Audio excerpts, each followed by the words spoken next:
Bad times turn to good memories. Smile. Even when I'm gone and you remember me. Smile. Good times never fade away. Smile. Even if I'm not with you here today. What is the deal, beautiful people? It's your boy Ramon, Lifestyles Defined. I want to share a story with you, and I want to share the overall message after the story. And I believe in sharing these stories, as funny and silly as they are. I think these are things, and a lot of you relate to most of my stories, and I feel like if I could learn something, if I go through it so you don't have to go through it, all the better. So a good friend of mine at work, he knew I was into photography. I was into photography for a while, and you know, for the better part of a year, he'd watched my work improve, and he hit me up, and you know, his wife was pregnant, and he said, "Hey, you know, I want you to shoot my baby shower. I want you to be there, take pictures." Whoa.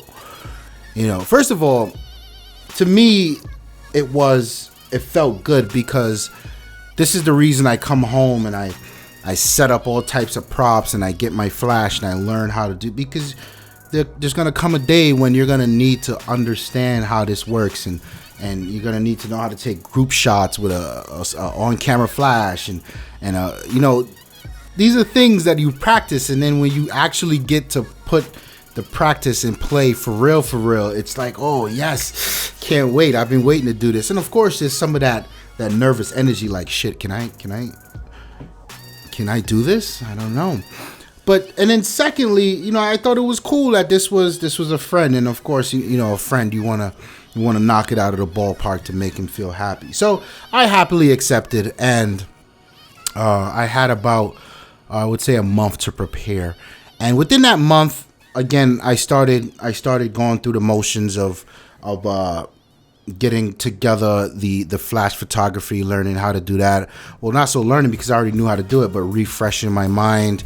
I watch a bunch of tutorials on baby showers and the best type of poses to do and how to shoot groups and all of this. I did my homework. I really did my homework there. Then I had to think about, okay, which lenses am I going to take, and sort of sit down and conceptualize the event, and okay, it would be best. I ended up taking my 24-70, and then I took my wide angle lens. I didn't really have anything for portraits. I didn't take although, you know, I did take my 70-210, but I didn't use it as much because I wasn't really in a situation where I had a subject and I wanted to isolate. So, but you know, you do all of that homework, and then the day came, and the night before, you know, I had all the batteries for the flash charged. I had all the camera batteries charged, and I was excited. Got a good night's rest. I was ready to go. Took my bag up, packed my bag. I was feeling like a real photographer, and I put the bag in the trunk, and off we go. Got to the event about an hour early, like any respectable photographer should do.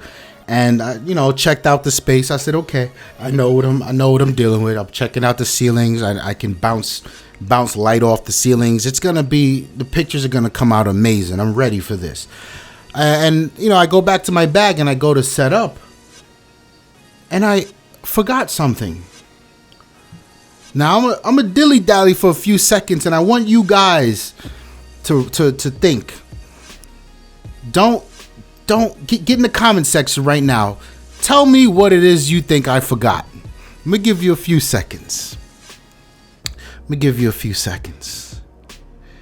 Couldn't believe it. Did all of this prep work, and I forgot something very important. So let's go down the line. Now that you've got your entries in, it wasn't the batteries.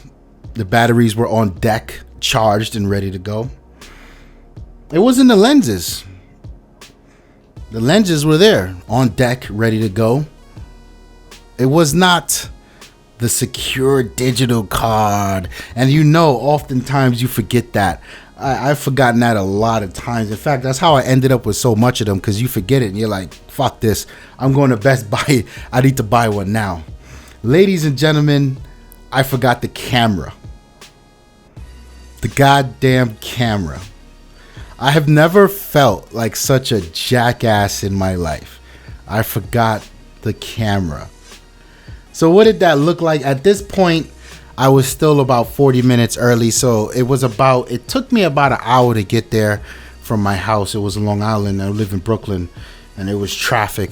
So I had to hop in my car, and I hauled ass. I made it home in about half an hour, made it back in about another 40 minutes. And luckily, you know, he was very forgiving. Thank you so much. He was very forgiving. I felt so bad. I was so embarrassed.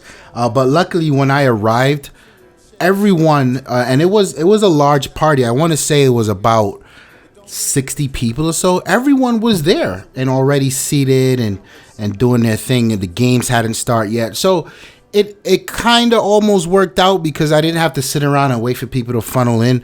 When I got back, it was go time. I pulled out the camera and it was time to get individual tables and whatnot. But this is something that there are two lessons here that I had to learn from that. One was slowing down. Even though I took my time to prepare, the day of, I was still nervous, and I was like, all right, let's go. I should have slowed down, breathe, and then check one more time. Do I have everything? And then the second part is probably what I've learned, and I now keep a PDF, is a checklist. Make a checklist of things to put in your bag. Put that damn checklist on the table, and you do not leave the house until everything on that checklist is checked off. And I think that's something very important. And that never happened to me again. And I've since had 3 or 4 other professional shoots, and I've been on point. And it's something that could so easily happen, you know what I mean? And you got to get really granular on this checklist. Even from the night before. Did you charge the batteries the night before? Check. Did you grab a secure card? Check. Did you grab an extra SD card? Check. Did you get the lenses? Did you pick your lenses? Check. Did you put the camera in the bag, you jackass? Check. So let me know if you guys can relate to this story. I'm sure I'm not the only one that's embarrassed to hell out of themselves like that. Hit the like button if you like it. Don't forget to subscribe to the channel. There's a little notification bell next to subscribe, lets you know when the videos go live. My name is Ramon. I'm out of here. Peace. If I had to describe Lifestyles Defined, I would say it is a dream come true to have a platform where we can talk about the things that we love, and we can share with people who also love the things we love the way we love, and just have conversations that matter and go back and forth and grow as a community. It's been a pleasure. It's been a dream, and I just want to thank everyone that's involved for rocking out with us.